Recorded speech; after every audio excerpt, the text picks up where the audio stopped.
Streets and sidewalks are still very dangerous to be on. The governor said we've had multiple deaths related to people slipping and falling on ice. He's asking you to please be careful if it is necessary to leave your home. He's also asking you to walk cautiously whenever you are outside.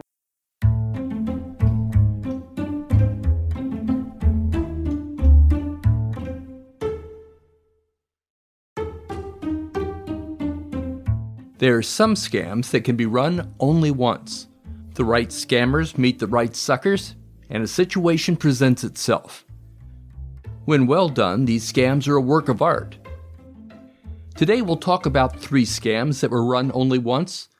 We begin in 1934. The Arctic was experiencing a heat wave. Peter McCaffrey didn't know it at the time, but it would turn out to be the greatest heat wave in Arctic history. That didn't matter to McCaffrey. He knew Arctic temperatures topping 34 degrees would be disruptive, and that created opportunities for scammers. He was about to sell ice to Eskimos.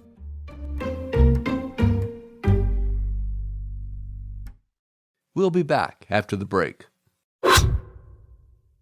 This is John Brassard Jr., the Kitchen Table Historian.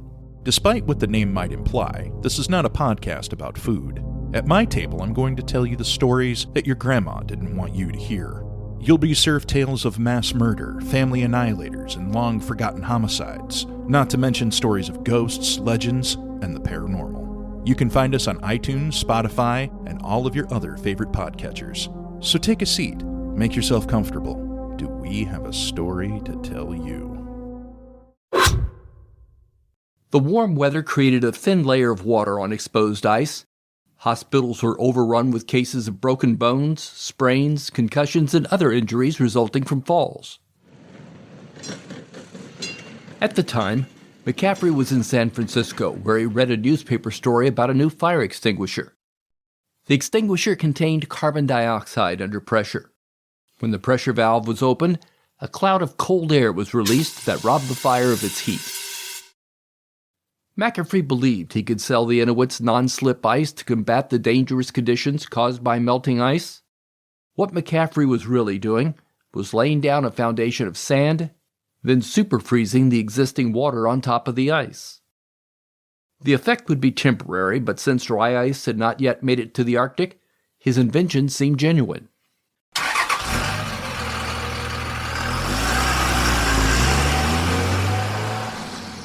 McCaffrey obtained a fleet of tanker trucks, filled them with pressurized CO2, and fitted the trucks with spray nozzles. He also acquired dump trucks that were loaded with sand. He hired drivers to take the trucks northward, while he went ahead to demonstrate his product.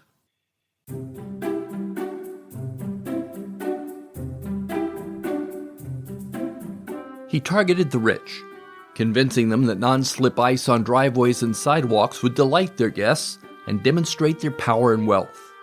McCaffrey sold factory owners portable non-slip ice machines that their trucks could use to guarantee delivery anywhere.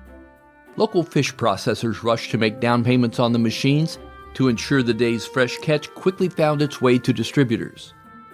For the merchant class, he promoted non-slip ice as a way to draw customers safely into their stores. Stores without safe sidewalks would lose business. In some cases, McCaffrey offered exclusive agreements that cost more, but came with the promise that he would not sell to their competitors.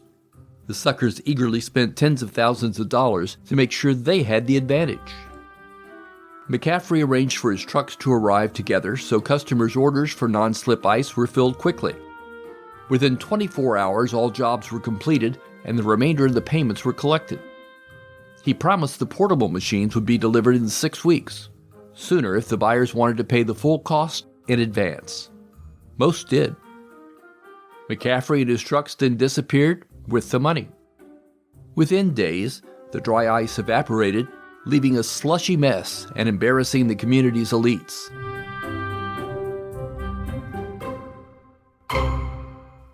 McCaffrey thought he could run the scam in Europe, far away from American police, so he set sail for Scandinavia. He never did get to run his scam again, because during the cruise he fell ill and died from frostbite. General George Patton, old blood and guts, always rode shotgun. History is littered with photos of the general standing to the right of his driver in his famous Jeep. That famous Jeep became the property of a private collector who acquired it after World War II. But in 2020, he released it for auction by worldwide auctioneers. And one of the highlights of the auction is this Dodge WC-57 purpose-built military vehicle. This was not just purpose-built for military use, it was purpose-built for General Patton and his command during World War II. Very historically significant, and this unit is powered by Dodge's very durable 6-cylinder engine. Of course, it has some armor plating indicating General Patton's command and him as he would be the one using this vehicle. There's many other features, including the machine gun. But Curtis Jones knew it was a fake. He knew it because another collector, this one from Britain, said he had the real Jeep and the papers to prove it.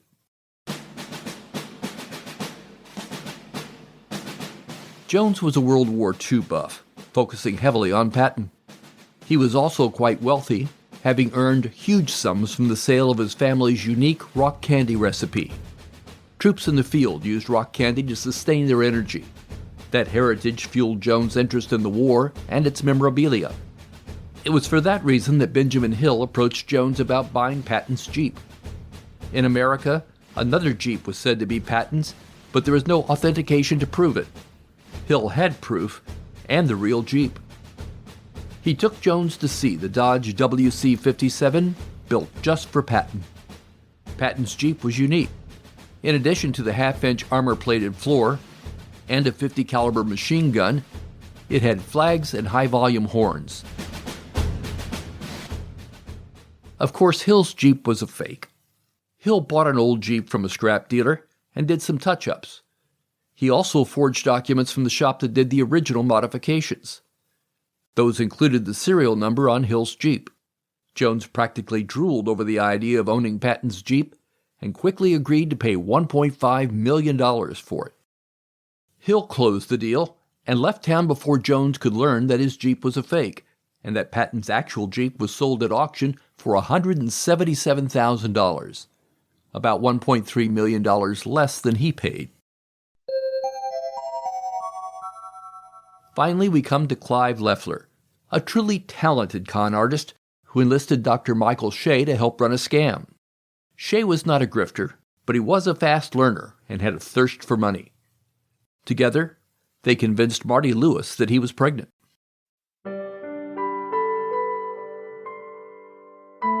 Lewis was Dr. Shea's patient and the perfect sucker. He was a hypochondriac and struggled to become successful in life. During Lewis's next visit, Dr. Shea ran routine blood tests. The next day he called Lewis and said he needed to come to the office the next day. Something unusual showed up in his blood test. Lewis was waiting at the door when Dr. Shea's office opened, and he was escorted into the doctor's private office where he heard the news. He was pregnant. How did it happen? Dr. Shea explained that he may have picked up a menstruating woman's egg in a bathroom and it found its way into his penis where it was fertilized.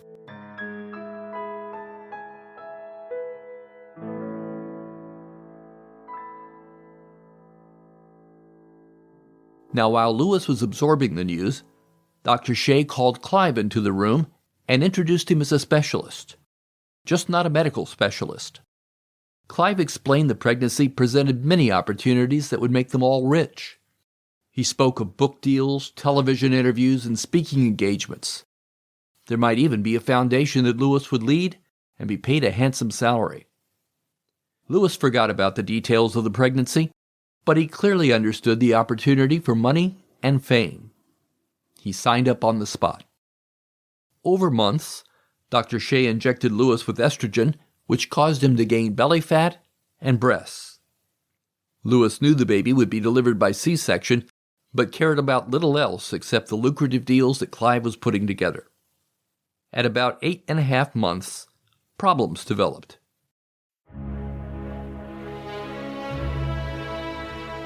The money had run out. Clive and Dr. Shea had personally invested all their money, even mortgaging their homes. It didn't bother them because they knew they would profit handsomely. They had spent tens of thousands of dollars on legal fees for contracts that would protect them from scammers. They said it was a lot to ask, but did Lewis have any money they could use to cross the finish line? Lewis had about $40,000, and he began asking friends and family for cash. He had told them about the pregnancy, but not about the business deals. He promised their investment would be returned 2 or 3 times over.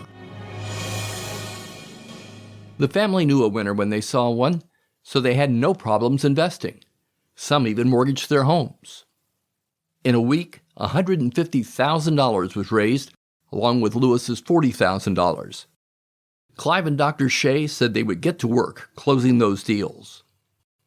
Clive said agreements had been made with reporters and TV networks for exclusive access to Lewis after the birth. It all needed to be coordinated to get the maximum publicity. The delivery was set for Thursday. 2 days before, on March 30th, Clive and John hopped a bus to Pittsburgh, where they were to board a plane for Argentina on the 31st. And the plan would have worked if only Clive and Dr. Shea had not planned the birth for April 1st. April Fools! I've just told you 3 stories.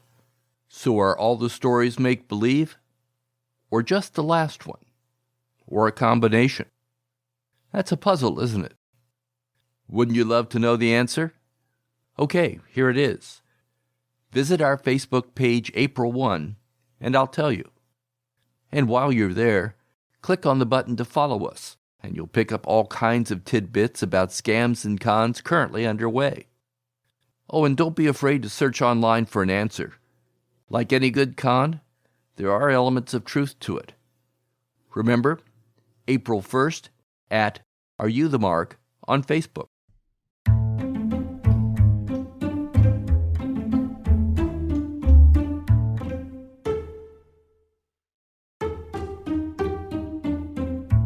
A successful con seduces a sucker into a world where their dreams can come true.